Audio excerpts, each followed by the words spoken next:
This hydrotic eczema or Pomflex is a chronic and a recurring type of eczema. It is also known as Pomflex, acute vesiculobulous hand eczema, or palmoplantar eczema. It causes small, intensely itchy blisters on the hand, especially palms and the fingers and the feet, soles and the toes. It is not a contagious disease. It accounts for about 5 to 20% of hand eczema cases. Typically, it appears in adults under 14, and it's more common in women than men. Frequently, it is linked to a personal or family history of atopic eczema. Key symptoms of Pomflex include small itchy blisters is the most common manifestation. These clear fluid-filled blisters often look like tapioca pudding and appear suddenly in clusters. The other is intense itching and burning. The affected area may feel intensely itchy with burning or prickling sensation preceding the blisters. The other is about location. The most common site is on the side of the fingers, palms, and the soles of the feet. The other is cracked and scaly skin. As the blisters dry up, the skin becomes scaly, dry, and painful fissure or cracked skin.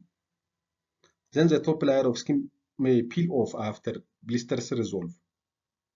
The skin around the nails or nail folds may also be affected, causing swelling. When we came to cause of this hydrotic eczema, the exact cause of this problem is often unknown. Several factors are believed to play a role. The first is stress. Emotional stress is a well-known trigger for flare-up. The other factor is contact allergens. Reactions to certain substances such as nickel, cobalt, or chromates can cause outbreaks. Excessive sweating or hyperhidrosis, heat, and warmer climate can aggravate the condition. And many individuals with this hydrotic eczema have a history of other atopic conditions. Some patients may develop Pomflex in response to a widespread dermatitis, fungal infections like athlete's foot, or as a side effect of certain medication like intravenous immunoglobulin administration.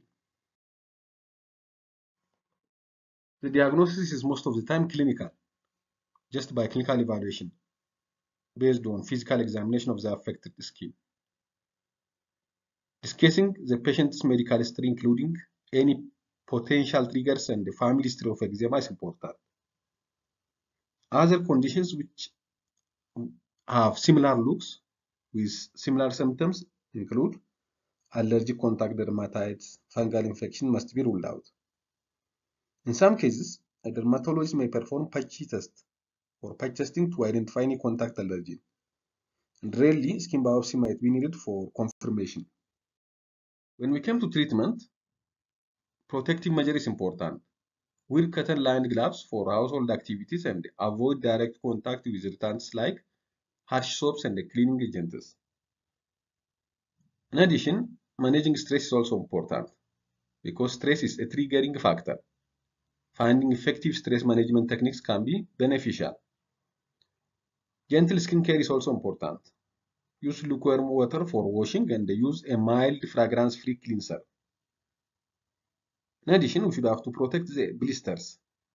Avoid scratching or unroofing blisters to prevent pain and infection.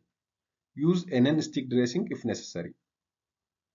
In addition, we should have to address sweating. If excessive sweating is an issue, consider using breathable cotton socks and gloves to keep hands and feet dry.